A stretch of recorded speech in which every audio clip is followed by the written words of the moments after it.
Drugs వచ్చాయి. అది కూడా డ్రై ఈస్ట్ పేరుతో బ్రెజిల్ నుంచి కన్సైన్మెంట్ వచ్చింది. ఇక్కడైతే గవర్నమెంట్ సిబిఐ వాళ్ళు రాసిన రిపోర్ట్ అది. During the process of examination various officers of AP government and port employees gathered at site, causing delay in the CBI proceedings. The representatives of importer informed that there is prediction of rainfall and all his goods might get damaged in rainfall. Hence request to keep the goods inside the container for the day for its safety custody. అటు container తీసుకొచ్చిన వ్యక్తి ఇటు అధికారులు పోయి delay చేయడానికి ప్రయత్నం చేశారు. Delay చేసిన తర్వాత మనం అడిగాం, ఇది ఫస్ట్ టైం కాదు. ఆఫ్ఘనిస్తాన్ నుంచి ఇదే మారుగా 21,000 కోట్ల రూపాయలు విలువ చేసే డ్రగ్స్ వచ్చాయి. అదే మారుగా ఈరోజు రాష్ట్రం మొత్తం గంజాయి ఉంది. డే 1 మనం ఫైట్ చేస్తున్నాం.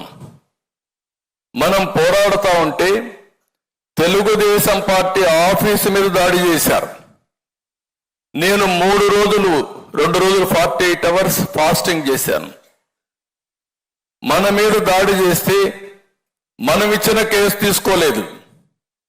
మన ఆఫీసుకు వచ్చి డీజీపీ ఆఫీస్ ఎంత దూరం గట్టిగా అరిస్తే డీజీపీకి వినపడొస్తుంది. అక్కడి నుంచి ఆఫీసును దాడి చేసి వీళ్ళు హ్యాపీగా వెళ్ళిపోయే పరిస్థితి వచ్చారు. తర్వాత మన సీసీటీవీ కెమెరాల్లో ఉండే ఇన్ఫర్మేషన్ మనం వాళ్ళకి ఇచ్చి యాక్షన్ తీసుకోమని కేసిస్తే తిరిగి మన మీద కేసులు పెట్టి మన వాళ్ళు వేధించారు తప్ప వాళ్ళపైన యాక్షన్ తీసుకోలేదు.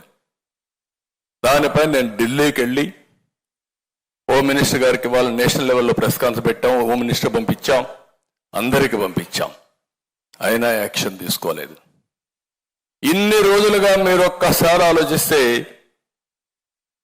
5 సంవత్సరాల్లో ఒక్కసారి ముఖ్యమంత్రి గంజాయి పైన కానీ డ్రగ్స్ పైన కానీ సమీక్ష చేసిన దాఖలాలు లేవు. ఆ రోజు చాలా స్పష్టంగా చెప్పాం, ముద్రా పోర్ట్ నుంచి వచ్చింది, విజయవాడ కన్సైన్మెంట్ వచ్చింది, మీ ఎమ్మెల్యే కాకినాడ ఎమ్మెల్యే ఇన్వాల్వ్మెంట్ ఉంది, వీళ్ళందరూ కలిసి చేస్తున్నారు అని ఆ రోజు చెప్పిన తర్వాత ఇంతవరకు ఆ కేసు ఏం చేశారో దాఖలాలు ఉన్నాయని అడుగుతున్నాం. ఇది జవాబుదారీతనం ఉండాల్సిన అవసరం ఉందా లేదని అడుగుతున్నా ఈ ముఖ్యమంత్రిని. సమాధానం చెప్పమంటున్నాం. నిన్న ఏదైతే విశాఖపట్నంలో జరిగితే మీరు ఆ ఫోటో చూస్తే వాళ్ళ పార్టీ వ్యక్తి ఫోటో ఏంటి, అతను చూస్తే వాళ్ళ పార్టీ వ్యక్తి అయితే మనం చెప్తే ఇమ్మీడియట్ గా మన మీద మళ్ళా ఆరోపణ. అంటే ఎంత దుర్మార్గం అంటే ఆ ఫోటో మీరు చూడండి.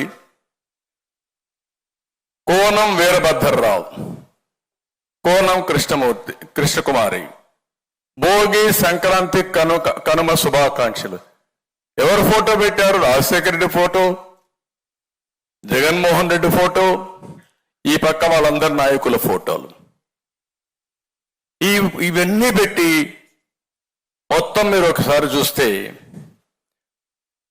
అదే సమయంలో బ్రెజిల్ ప్రెసిడెంట్ తో ఆయన అవుతానే విజయసాయి రెడ్డి ఒక ట్వీట్. వీళ్ళు ఎక్కడికి వచ్చారో నాకైతే అర్థం కావడం లేదు. ఇప్పుడు కంటైన్మెంట్ ఎక్కడి నుంచి స్టార్ట్ అయ్యింది? బ్రెజిల్ నుంచి స్టార్ట్ అయ్యింది. బ్రెజిల్ నుంచి స్టార్ట్ అయ్యింది. వైఎస్ఆర్ కాంగ్రెస్ నాయకుడు ఈ స్టేట్మెంట్ చూడండి క్లియర్ గా. Congratulations to Luiz Inacio Lula da Silva on being elected as the new president of Brazil, hoping that the new government will strengthen democracy in the country and put an end to years of decisive administration. Brazil president తో connection ఉంది. గొప్ప నాయకుడు కదా ఆయన. ప్రధానమంత్రి స్థాయి వ్యక్తి ఇతను కాదు, ఇంటర్నేషనల్ మాఫియా. అదే వీళ్ళు చేసే పని. ఆయన నిన్న స్టేట్మెంట్ ఇస్తాడు, నాకు పురంధేశ్వరి రిలేటివ్ అంట, నాకు సంబంధాలంట.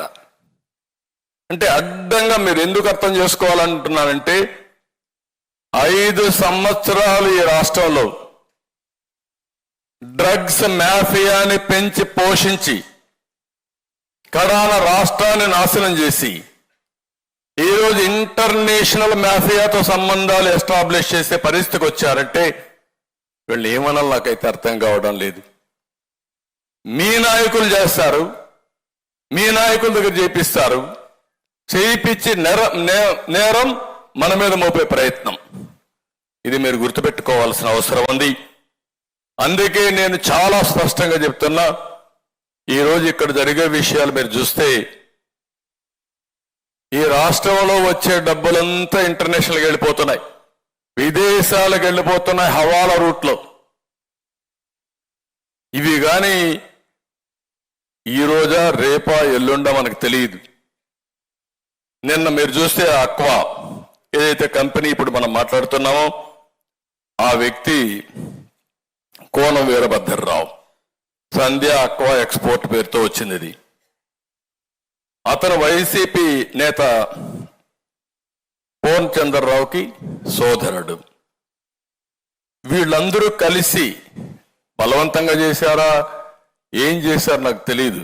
ఈరోజు మార్నింగ్ ఒక న్యూస్ చూస్తా ఉంటే అనిపించింది, ఢిల్లీలో జరిగిన లిక్కర్ స్కామ్ లో కూడా వీళ్ళు ఉన్నారని. అది వాస్తవం లేదా సిబిఐ తేల్చాలి. అంటే ఏ విధంగా పోతున్నారు. ఇంకొక పక్క మీరు చూస్తే ఎంత బరిదెగిచ్చారనేదానికి ఒక ఎగ్జాంపుల్ మొన్నే చాలా బాధ కలిగింది. ఏపీపీఎస్సి 2019లో టెండర్లు పిలిచి నేను నోటిఫికేషన్ ఇచ్చాం. దాంట్లో డిప్యూటీ కలెక్టర్స్ అండ్ ఆల్సో డిఎస్పీల పోస్టుల కోసం అవన్నీ కూడా ప్రాసెస్ చేస్తే మామూలుగా ఇవన్నీ కూడా కంప్యూటర్తో కరెక్ట్ చేయకూడదు, మాన్యువల్గా చేయాలి. ఫస్ట్ టైం కంప్యూటర్గా చేశారు. అది కరెక్ట్ కాదని కోర్టు స్టే చేసి ఆ కోర్టు మళ్ళా డైరెక్షన్ ఇస్తే మాన్యువల్గా చేశారు. ఆ మాన్యువల్గా చేసిన తర్వాత ఫస్ట్ చేసిన మాన్యువల్లో వీళ్ళ మనుషులు రాలేదు.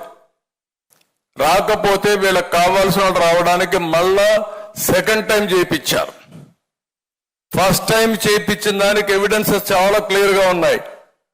కర్నూలు నుంచి సెక్యూరిటీ తీసుకొచ్చారు, ఇక్కడుంటే కరెక్ట్ చేసేటప్పుడు భోజనాలు డబ్బులు ఇచ్చారు, ఎప్పటికప్పుడు సమీక్షలు చేశారు.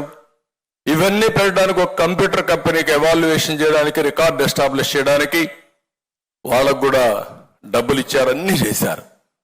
ఇంత డాక్యుమెంటరీ ఎవిడెన్స్ ఉంటే ఆ డాక్యుమెంటరీ ఎవిడెన్స్ అంతా అవాయిడ్ చేసి మూడోసారి మళ్ళా చేపించాడు, మనుషులకి ఇచ్చి పోస్టింగ్స్ ఇచ్చేశారు. కోర్టులో 2 సార్లు రాంగ్ అఫిడవిట్ ఇచ్చారు.